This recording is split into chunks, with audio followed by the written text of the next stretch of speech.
Classes in session, hitting the books, college basketball show Saturday, April the 5th. It's Ian Cameron and Connor Mack with you on this Final Four Saturday. It has arrived, San Antonio, Texas, a place where we both were a few years ago around NCAA tournament time. The Alamo Dome in San Antonio, site of the Final Four. Look, people complain and upset about the fact that this tournament hasn't had the drama. It hasn't had the excitement and the pop and the sizzle that we've seen in years past because of the lack of upsets, no lower seeds, or I should say higher seeds, getting through to the NCAA tournament, Sweet 16, Elite 8, Final Four. It's basically chalk city for the whole tournament. But the hope is that no upsets has left us, in my opinion, from start to finish this year, the four best teams in the country. I think you could say that. I think that's a fair argument that all four teams still standing have been the four best teams in college basketball start to finish this year, just about. Florida, Auburn, Duke, Houston. And hopefully it leads to phenomenal basketball today with these two semifinals. That's the hope. Yeah, we didn't get any upsets, C-Mac, but now that we've got the four best teams still standing, all four one seeds, let's see a couple of epics. Let's see a couple of classics tonight. That's the hope. I think we might at least get one. So maybe two, but that's right. Let's see it. We will see indeed. All right, let's get into it. The first of the two Final Four semifinals. Florida taking on Auburn. SEC matchup here in the Final Four. We've got Florida 2.5-point favorites. 159.5 the total in this game. Is a great matchup. We have one regular season game to draw on with these two teams from the regular season, and it was Florida going into Auburn and not just beating Auburn, drilling them and really leading them wire to wire, beating them down start to finish. I remember watching that game, and I couldn't believe how great Florida was in that game. It wasn't even close. They dominated Auburn in the jungle, in Auburn's home court. That is how impressive that performance was by the Florida Gators. Duplicating it, going to be tricky because we know Auburn's very good. When you look at Auburn's path, Alabama State, Creighton, Michigan State to get here. Florida faced Norfolk State, UConn, Maryland, and Texas Tech. So I would say both teams face some pretty good, tough competition. I think Creighton, Michigan State were tough foes for Auburn, and I certainly think UConn, Maryland, and Texas Tech are very good teams that Florida faced in order to get here. I think when you look at this matchup, Johni Broome's health has been the talk. It's been all the rage about the focus of this matchup. How healthy is he?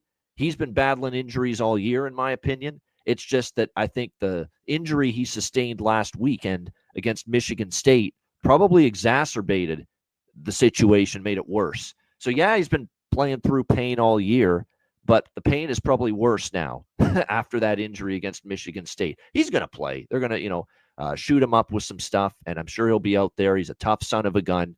He's not missing a Final Four game. He'd have to have a broken freaking leg probably to miss this game at this point in time. And they, quite frankly, C-Mac, they need him out there because of just how dominant the front court and the bigs of Florida are and how many of them they have.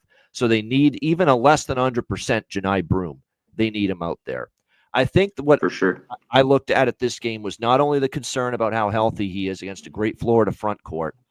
Guards are very important at this time of year, really in the tournament, especially in the Final Four. And how do you not give Florida a bit of an edge at the guard position? It's true. With what they've got. Walter Clayton, of course, leading the way. But it is a phenomenal guard group that they have.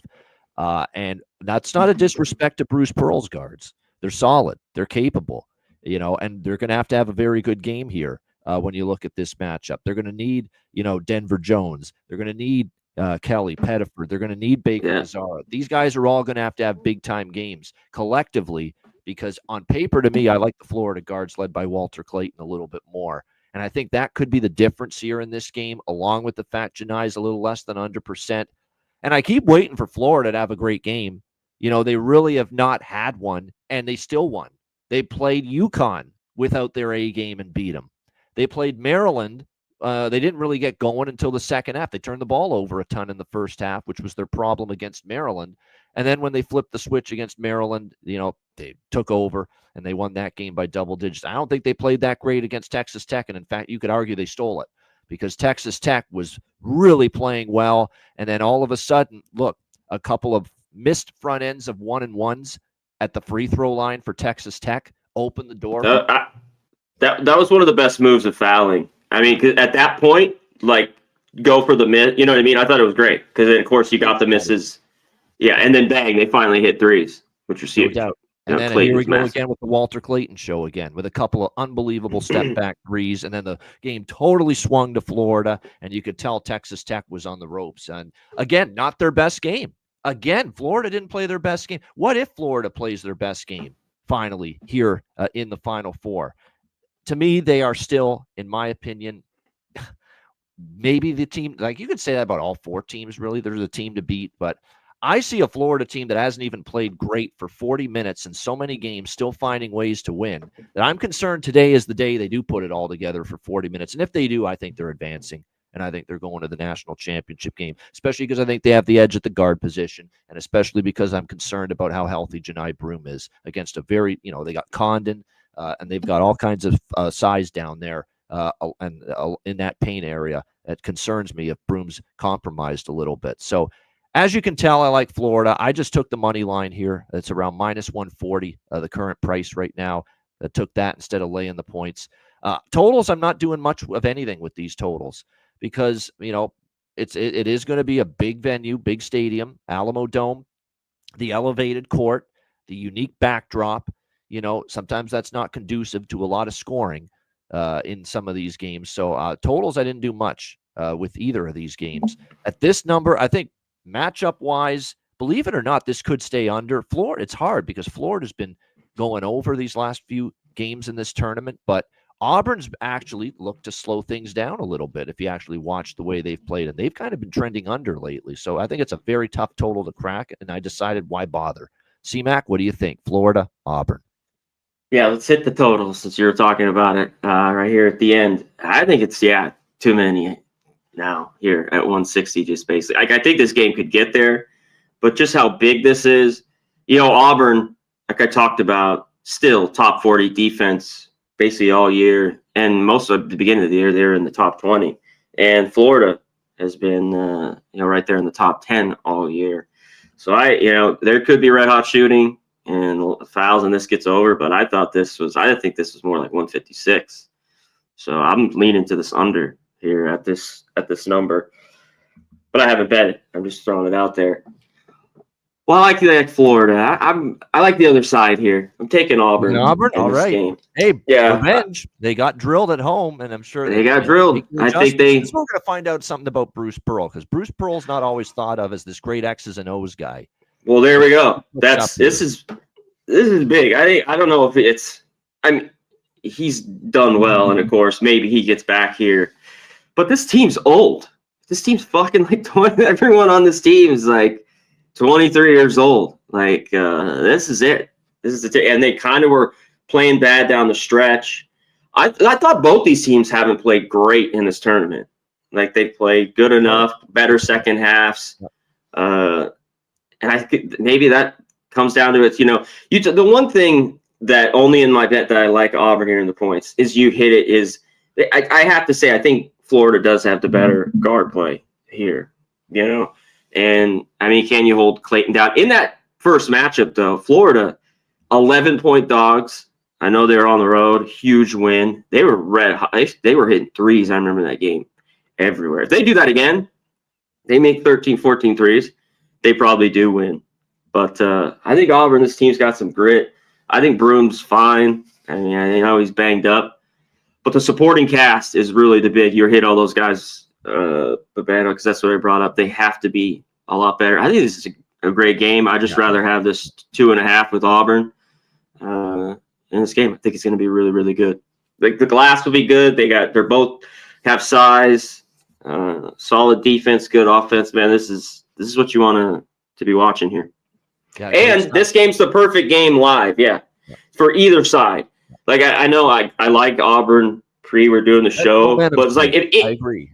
Yeah. If Auburn goes up, look to grab Florida if you get them like +7 or 8. I mean, and these are the games we're all watching. Like, jump on it if there's some swings, and you could get a number that you think's good enough. If you think this game's going to be within 10. Game. Yep, definitely. Yeah. I just want to kind of put that out there. Do you have any props in this game? I do, actually. And even though I like Florida in the game, I like Tahan Pettiford over his threes and over his points. That guy is a big game player for them. I've seen it now, multiple games where he's had to pull Auburn out of the abyss late in games. Remember what he did against Creighton, especially earlier in the tournament. So I think if I'm targeting one player offensively for Auburn, Tahan Pettiford's going to be that guy, a bit of an X factor.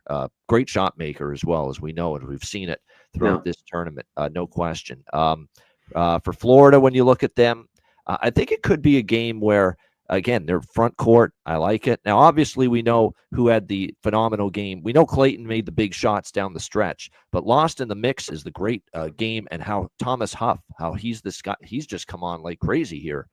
20 points. He can step back, shoot 3, too. He can. Yeah. Another one of their big guys. And that's the thing, too, with Broome. You know they're going to throw Huff, Condon, Chinyelu, all those guys. They're going to throw them at Broome and say, how healthy are you, bud? That's going to be Florida's game plan. Bang him in the low post here and just test his durability right now.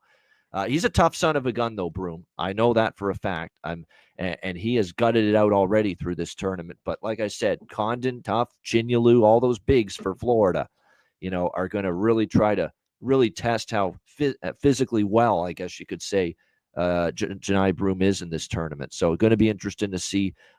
Condon's the guy I'm kind of interested in on the Florida side as far as maybe points and rebounds, some kind of combination bet for props. Maybe, because I thought his points are a little high at 12. Yeah. That's just what I thought. But. Yeah. It's possible, but again, you look at it, it's around the 10.5. I could see it. Johni Broome, the one thing I think he will do is he's going to be the premier rebounder for this Auburn team. And so, I know it's not a bargain at 10.5, the rebound prop, but I still think he can probably be 11 and 12 in the rebound category for Auburn here in this game. So those are some of the props I sprinkled on. No, not big bets. I really have not done much with college basketball player props this year, but it is the Final Four. I did get involved in a few props in both games here tonight. All right, the second semifinal, Houston and Duke. We've got Duke 5-point favorites, 135.5 the total here in this game. This is a great matchup. Duke is loaded. We've talked about it all tournament, just how incredible they are. They've got everything. They got shooting. They've got size. They got rebounding. They play defense. They've got guard play, especially when Proctor's rolling the way we've seen at times in this tournament. I mean, they got a little bit of everything, Duke. And, of course, Cooper Flagg and Con Kneppel, who's had an outstanding tournament. And now we're seeing the beast down low and Kaman Malawach and how well he's played for Duke. And John Shire has proven to be no slouch as a coach. Clearly that guy can coach. There's no doubt. And, Duke has been phenomenal from a point spread standpoint. Unbelievably, this Duke team is still 25-13 against the spread this year. 35-3 straight up, 25-13 against the spread. And they've been laying big numbers in so many of those games, and they still have a 25-13 ATS record. Let's do a little history lesson before we get into this game. These two teams played last year in the Sweet 16 round, Houston versus Duke. Houston was leading that game, and they were the better team through much of the first half of that game. I remember it. Houston was playing Duke really well. I remember it. And guess what happened? Bam. Jamal Shedd, who was the best player on that Houston Cougars team last year. He's now in the NBA with the Toronto Raptors. But he was the best player on that Houston Cougars team last year. Down with an injury. Didn't come back in that game. And the momentum completely flipped to Duke after that. Completely. And they lost a lot of their offense after that. The defense kind of started. He was a great defender. He's a great on-ball defender as well, Jamal Shedd. So they missed him quite a bit at that end of the floor last year. Yet, even without him, Duke pulled ahead. I think they got up by like 7 or 8 in the second half, but there's that gritty, tough Houston team that we've come to know under Kelvin Sampson, battling right till the end, and they got it to within like 1 or 2 points in the final minute. but Duke hung on and got a 54-51 win in the Sweet 16 last year over Houston. Now, no, I don't want to make it about a revenge spot because both teams are motivated. Duke wants to win a national championship, so does Houston. But Houston lost to Duke last year. They get another crack at them. There's another thing I want to mention about that 3-point loss that Houston had against Duke last year. Do you know who didn't play in that game? It's a guy that this year has been not only the best defensive player, best defender on this Houston team, he's been one of the best defenders in the fucking country this year with how good he's been. Joseph Tugler. Joseph Tugler did not play for Houston last year against Duke. He was injured. Didn't play in that game. Well, guess what? Joseph Tugler's there now, healthy, playing great, elite level defense for this Houston team. And guess who they'll match him up against tonight? Oh, yeah, Cooper Flagg. There is no question about that. Joseph Tugler is going to be on Cooper Flagg like white on rice in this game. You can mark it down. And his impact defensively, I think, can really make a difference here for Houston in this game. And we saw what Houston's A game can look like. We saw it last week, obviously, against Tennessee. Tennessee was rolling. Tennessee was rolling going into that game. And Houston just dismantled them from start to finish. I can't say enough how impressed I was by the Houston Cougars and their defense in particular to hold Tennessee to 50 points. Because Tennessee offensively was cooking. Tennessee was scoring into the 70s, into the 80s in a lot of games down the stretch. And here's Houston holding Ziegler, Lanier, and company to 29% shooting, 5 for 29, 17% from three-point range. Again, duplicating that against Duke is going to be a challenge. There's no question. This is a loaded team, and they have firepower everywhere. But I think Houston has the personnel to do it. I think Tugler being in this game is significant, unlike last year when he couldn't play because of injury. I think they've got the matchup on Flagg to at least, you're not going to shut him down completely, but you're going to be able to at least neutralize him, limit his impact a little bit, in my opinion. And what I love, too, about Houston moving forward is, you look at it, they still haven't gotten all three of their best scorers rolling at once. Milos Uzan, Emmanuel Sharp, and LJ Cryer. What if that happens finally? Usually one guy has had a bad night, or maybe sometimes even in some cases, two guys have had a rough shooting night, and yet Houston has still found their way here to the Final Four. So you look at that, I think Houston's got a lot of things that they can. Now, again, Kneppel to me is the one guy, like they could neutralize Flagg. I think, Tyrese Proctor and company, the Houston guards, and very interesting to note that Houston right now is one of the top 3-point shooting teams still standing in this tournament, and to go with the best defensive team statistically still standing. That's a nice combination to win in March. You're making threes and you're a great defensive team. There's no question. And for Kelvin Sampson, finally through to a Final Four here after so many close calls. Sometimes it's just time. It's someone's time to finally have that breakthrough and get it done. To me, I think it might be Kelvin Sampson's time, in my opinion. And don't forget, Duke has not played many tight games this year. And if Houston can prevent Duke from building a margin in this game, and Houston drags them down into a bit of a alley fight in this game, and we got a 2 or 3 point game late, I'm trusting the Cougars' repeated success and late game ability over Duke, who's kind of a fish out of a water in this situation. They haven't been in many of these nail biters this year. How are they going to execute, late in a close game? And then you factor in the location, San Antonio, Texas. Clearly, this is a good thing and beneficial for Houston. Should be a lot of Cougars red in the crowd. No question about that. Even though they travel, they do. Real quick, though, on that, they are the Elite Eight against Nova, who won it that year 4 years ago. They scored 44 points in that game. And I'm telling you, though, they better make shots. If they don't, that place will go fucking dead silent. Yep. And it was rough that day in San Antonio 4 years ago. I remember it well. Old. I remember they're going to have to. And again, if Duke gets up by 8, 10, 12, and 14, there's no coming back for Houston. They've got to keep Duke at arm's length. They got to keep them within reach. You got to keep this, a bit of a limited margin. So I am stepping up here with Houston, plus the points here in this game. I just think it's Kelvin Sampson's time. I'm still looking back on a Duke team that, other than this tournament and early in the season, they have faced a cupcake schedule. They have not seen a defense like this.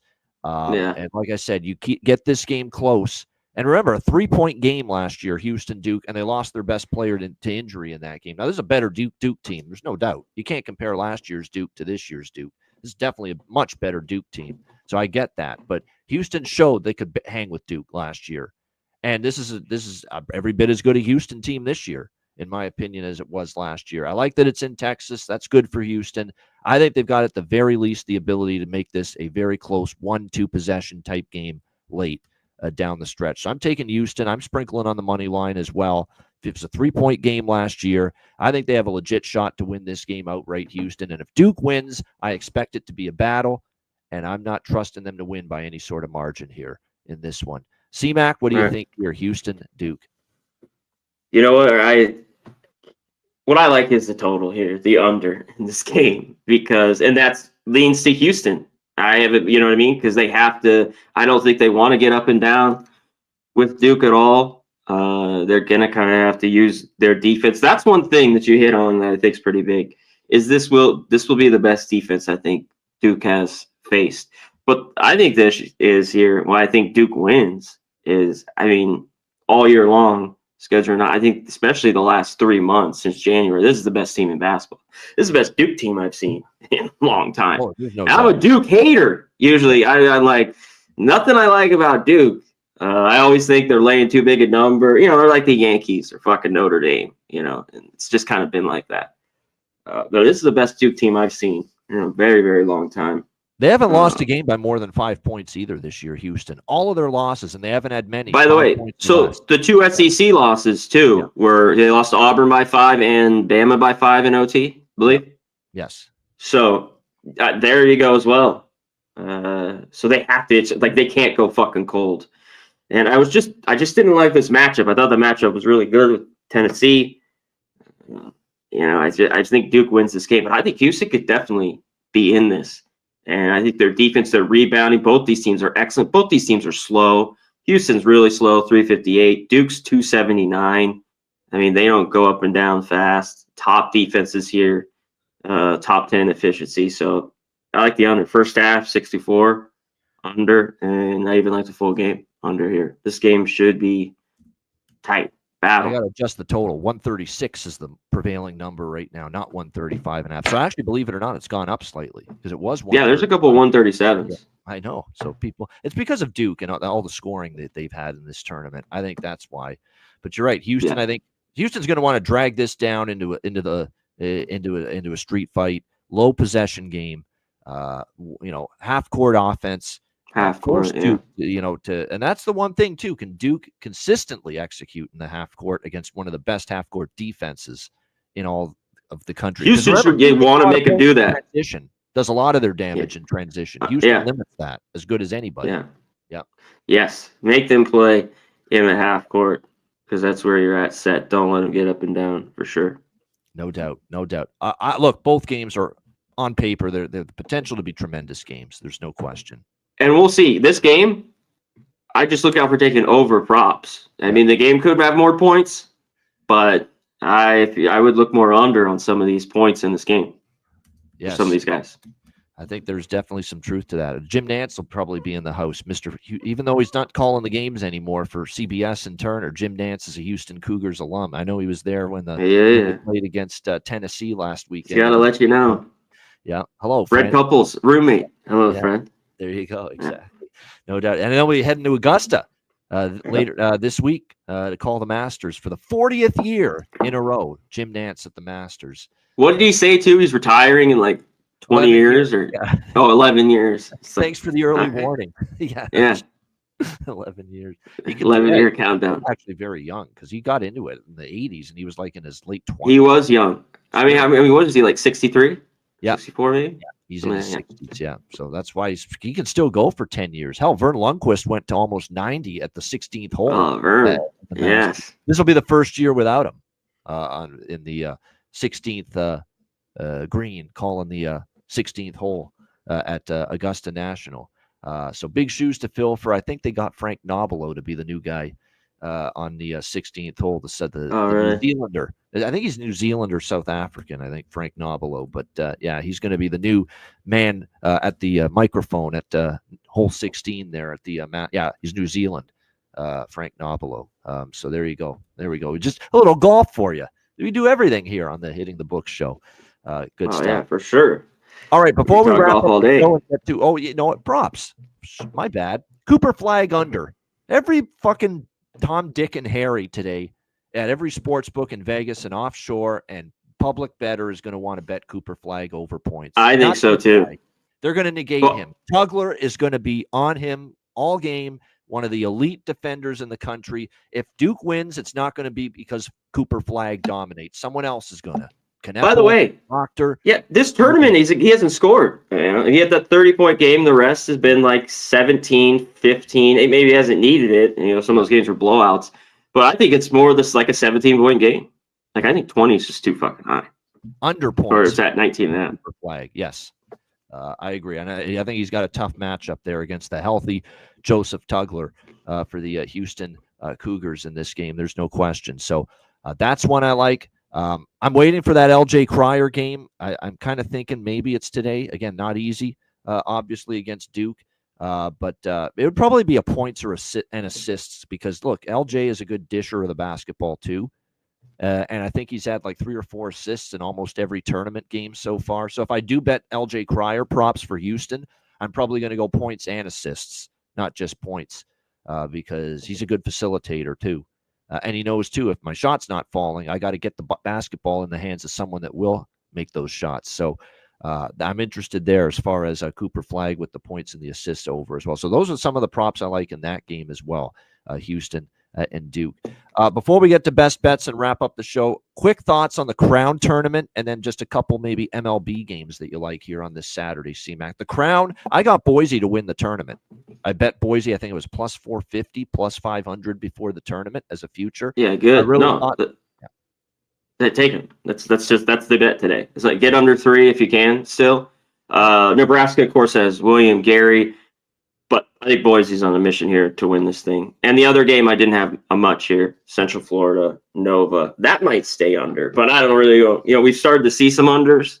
Yeah. In this finally, but that's a tough game. And Villanova's so slow. A team you want to bet under, but man, these UCF games in this tournament, boy oh boy, they're flying over. My goodness, so it's a bit of a back. They stayed under a couple though. That Oregon State game stayed under, I think, and maybe one other. I can't remember. I didn't have a strong opinion at the opener when it was Villanova -2. I'm seeing 3.5, 4 now. I'm getting more interested in Johnny Dawkins here in UCF plus the points, quite honestly. I know they're shorthanded a little bit, but it doesn't look like it's impacting them. They've played really well in this tournament. So, and I still don't trust Villanova as a favorite. It's been that way all year. I know they got Mike Nardi, the interim coach, because they got rid of Neptune, and of course they got Willard coming in. Kevin Willard is the new head coach. But like I said, I still don't trust Villanova laying points. So I'd lean UCF in that second semifinal in the Crown. And they scheduled it well. They put the 2 Crown semifinals at 1:30 p.m. Eastern, 10:30 a.m. Pacific, and 4 p.m. Eastern, 1 p.m. Pacific, both of them right before the Final Four starts. So there we go. They should. Yeah. Shit. Yeah, of course. You can't go up against the Final Four. Yeah, idiots. Yeah, no doubt. But I like that it's a nice lead-in and an appetizer, if you will, for the Final Four. Those 2 games, Nebraska, Boise, and UCF, Villanova at the Crown. And then they have the championship game tomorrow on Sunday. So obviously no conflict with the men's Final Four. And they put it at 5 p.m. Eastern tomorrow, the championship game of the Crown, right after the women's Final Four, which is at 3 p.m. Eastern with UConn and South Carolina. I will admit, I don't watch a ton of women's basketball. I got to admit, I'm into that game. Those are two Hall of Fame coaches in women's basketball going head to head. Gino Auriemma, we know what he just an unbelievable career at UConn, and this Don Staley knows how to coach too for South Carolina. So I'm actually into that game tomorrow. I'm interested. I'm excited to watch it. Actually, it feels like the best 2 teams in that women's tournament are playing each other tomorrow, UConn and South Carolina. So good stuff indeed. All right, baseball, C-Mac. Big Saturday board. We're not going game by game. We've only got a few minutes left. because I got the Ice Guys show coming up at noon. Just a couple bets that you like, anything, whether it's 1 bet, 2 bets, 3 bets, whatever you like, C-Mac. What on the Saturday MLB card do you like here? I still got to go through this card. I like the Braves. Again, I know the number's big. I think they Braves on the run line or their team total. I just go team total probably. Like Quantrill. Yeah, you just go team total. Let's be honest. Cal Quantrill, he's Canadian. I want to support him and cheer him. He can pitch well. But he's the guy. He's a control guy. He doesn't throw 95 anyway. Like, so he just that's not great with it. But I think that is a good look. I think the Braves, the bats woke up. I think they're big there. A few others that I've been looking at. I think the Rays and even the under in that game. Bradley, DeGrom. Yeah, I would say. I think there might be a little value, first 5 at least, with them, just because there's so much love here. And, of course, I think under, like I was talking about. DeGrom, but, geez, they haven't made it easy to back DeGrom. No bargain. No. We'll see if Rangers, bats can really get going, too. So that's all I had kind of looked at this morning. I kind of looked like the Rockies today, obviously only first 5. Sears is solid, but on the road. I think this is a good spot, first 5 for the Rockies. Godspeed to you, man. I mean, every time I think I haven't bet them this year, so I haven't. But this is where you want to back them is at home, and only first 5. Like, it's made me a ton of money. Why the hell is the total only 9.5 at Coors Field, and these athletics games are flying over the total? That's what's peculiar to me. I don't know. I have no idea. That's an over or pass for me when I see 9.5 at Coors Field. Coors. My goodness. Yeah, they're still pretty low. They've been hanging early on here. So here's a few that I like. I like Houston as a dog. Ober as a favorite. He was terrible in this first start. I think Arrighetti and the Astros is a slight dog. Lean over there. How does Yankees Pirates not go over the total? Although it's gone from 9 to 10. But Stroman, I don't trust. I think Stroman can give up runs. He can give up home. And Falter, I think, could get ripped by this red-hot Yankees. Yeah, Yankees team total there. No, that definitely makes some sense. I like the over again with St. Louis, Boston. That was as easy as it gets. I was on the Cardinals, Red Sox over yesterday. I'm going back to it here today with that game as well. Griffin Canning is a favorite. Again, now Bassett going back to Citi Field, former member of the New York Mets, although I don't think he's had always the greatest of success against his old team. I do lean Blue Jays a little bit there in a bounce-back spot after getting shut out. And remember, it was their home opener. The Mets were up for that. McGill pitched a good game. They won 5-0. Bounce-back spot potentially for the Jays. And Griffin Canning, I do not like that guy at all. Don't think much of him. He was terrible with the Angels as a favorite. That's a lean to the Blue Jays for me. That might be an over 2 at 7.5, just because I think that total's that's a low total for a Canning game, in my opinion. 7.5 there. That's about it for me. Those are the main ones that I'm interested in here as well. Arizona, as far because I try to pick out the overs. Arizona, Washington might be an over as well. I mean, are we really trusting Rodriguez? And Parker is a guy that didn't pitch well down the stretch for Washington last year. He kind of ran out of gas. Not to mention Arizona hits lefties very well. This goes back to last year. They mashed left-handed pitching, the Diamondbacks. So D-backs over, Arizona team total over, full game over. Some kind of combination of that, in my opinion, against Washington might be worth a look as well. All right, there you go. There's a little MLB for you as well. All right, best bets to wrap things up here on Hitting the Books for this Saturday, this Final Four edition. C-Mac, where are you headed for your best bet for today? There's 2 games. I gave out the bets earlier already. Auburn plus 2.5 and first half under 64. I might split that full game, but I really like the first half, especially at that number. So those 2 bets, best bet. That's it. I like it. 2 best bets. Auburn plus 2.5 against Florida and a first half under for the Houston and Duke game for Connor Mack for best bet. My best bet, I'm taking a stand here today. I mean, you'd think, are you nuts? Best bet? You're fading this, surging, red hot, damn near unstoppable Duke Blue Devils team. I am, because I think Houston can compete. Houston can defend. They've got Tugler there this year, who's going to be all over Cooper Flag, spying him everywhere.